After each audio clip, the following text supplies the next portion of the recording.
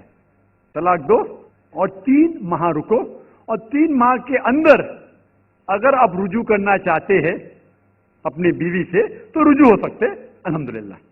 اگر 3 ماہ تک آپ سمجھتے نہیں مجھے میرے بیوی سے الگ ہونا ہی چاہیے تو 3 ماہ کے بعد عدت گزرنے کے بعد آپ دونوں میاں بیوی نہیں رہتے، آپ الگ ہو جاتے.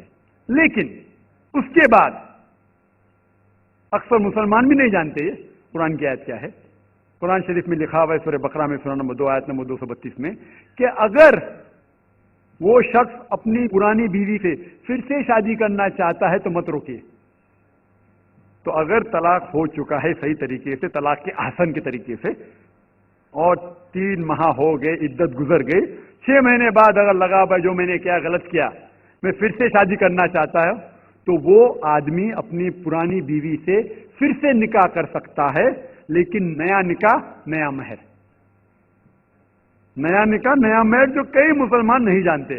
افسوس کی بات ہے کہ ہم مسلمان قرآن کو ترجمے کے ساتھ پڑھے نہیں، صحیح حدیث کو ترجمے کے ساتھ پڑھے ہی نہیں. اگر ہم قرآن شریف کو صحیح طریقے سے پڑھیں گے اور صحیح حدیث پہ عمل کریں گے تو یہ جو غلط فہمیاں ہیں دور ہوئیں گی. اور پھر سے اگر شادی ہوئی پھر سے آپ ساتھ میں رہ سکتے، پھر سے پرابلم ہوا تو پھر طلاق دو، پھر 3 ماہ رکو، پھر سے الگ ہو جاؤ، پھر سے آپ چاہتے پھر سے شادی کر سکتے. 3 بار جائز ہے، تیسری بار آخری بار ہے. اس کے بعد آپ پھر سے شادی نہیں کر سکتے جب تک وہ دوسری کسی سے شادی نہیں کرے.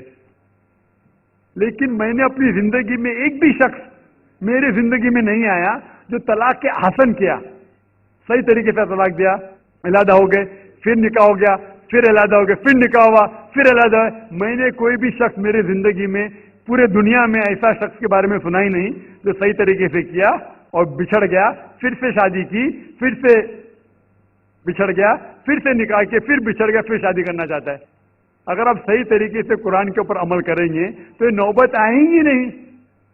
اور کچھ لوگ جو اسلام کو مذاق بنائیں اور کیا کہتے کہ اچھا اگر ایک ساتھ میں دے دیے، 3 طلاق دے دیے، ہو گئی، ابھی کیا حلالہ کرو.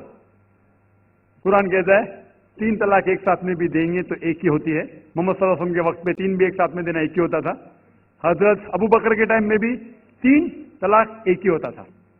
حضرت عمر کے دور میں لوگ جو کہتے 3 طلاق 3 ہوتی ہے، کئی علماء کہتے ہیں کہ ان نے یہ اپنے فتوے پہ رجوع کیے اور انہیں افسوس تھا کہ یہ فتویٰ انہیں دیے، اور کئی لوگ کہتے نہیں ان کا فتویٰ صحیح تھا.